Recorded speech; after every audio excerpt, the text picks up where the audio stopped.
Welcome to Jabir medical help.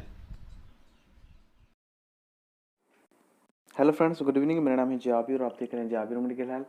कैसे हो आप? उम्मीद करता हूँ आप सब अच्छे होंगे। आज की वीडियो में हम कैप्सूल अम्पोक्सिन डाइसो के बारे में बात करने वाले हैं। Composition, uses, price, dose, side effect, किस कंपनी का प्रोडक्ट है, जेनरिक है, स्टैंडर्ड है, सबको जानेंगे। तो वीडियो को लास्ट तक जरूर देखिएगा। देखिए फ्रेंड्स, कैप्सूल का नाम है एम्पोक्सिन 250 mg में आता है।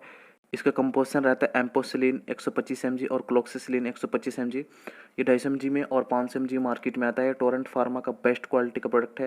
ये कैप्सूल बेस में आता है और 15 कैप्सूल की पैकिंग आती है और 15 कैप्सूल की कीमत रहती है 38 रुपये 90 पैसे। छोटा सा कैप्सूल है, निगलने में आसानी है।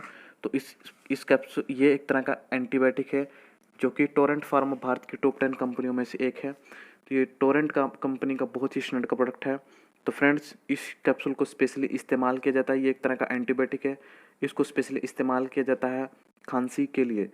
जिन लोगों का निमोनिया हो जाता है, खांसी हो जाती है, तो उन उन उन कंडीशन में डॉक्टर इसको एडवाइस करते हैं पेशेंट को।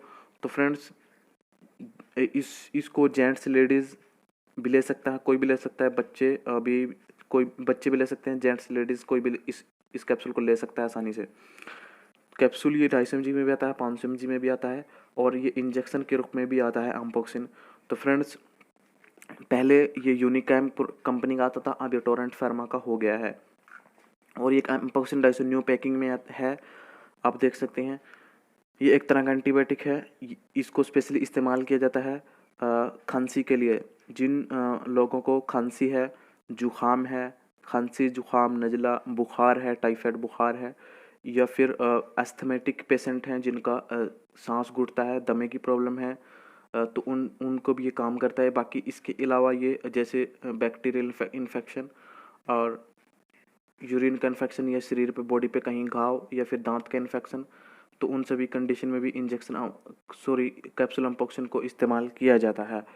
तो फ्रेंड्स, इसको कुछ दुष्परिणाम भी हो सकते हैं। इसको इस्तेमाल करने से आपको लूज मोशन हो सकता है, वॉमिटिंग हो सकती है, हेडेक हो सकती है, बॉडी रिएक्शन हो सकता है। अगर होता है तो डॉक्टर से कंसल्ट करें। बाकी 250 mg खाना खाने के बाद सुबह शाम ले सकते हैं। ज़्यादा ही प्रॉब्लम में दिन में 3 बार ले सकते हैं। यूजेस मैंने बता दिया, प्राइस मैंने बता दिया, डोज मैंने बता दिया, साइड इफेक्ट मैंने बता दिया। और ये स्टैंडर्ड का प्रोडक्ट है, जेनरिक नहीं है। दवाई लेते समय एक्सपायरी डेट का विशेष ख्याल रखना चाहिए। दवाई का ओवरडोज नहीं लेना चाहिए। बच्चों की पहुंच से आप इस दवा को दूर रखें। दवाई का कोर्स पूरा करना चाहिए। बिना डॉक्टर की सलाह से आप इस कैप्सूल को नहीं इस्तेमाल कर सकते। वीडियो के डिस्क्रिप्शन में सब कुछ अच्छे दे दूंगा, वहाँ जाकर आप चेक कर सकते हैं। बाकी कुछ रहता है मुझे कमेंट बॉक्स में जाकर कमेंट करें, मैं आपको ऊपर सपोर्ट करूँगा। मिलते हैं नेक्स्ट वीडियो में, तब तक के लिए bye bye, take care, thank you. Allopathic और आयुर्वेदिक दवाइयों की संपूर्ण जानकारी के लिए इस चैनल को सब्सक्राइब जरूर करें।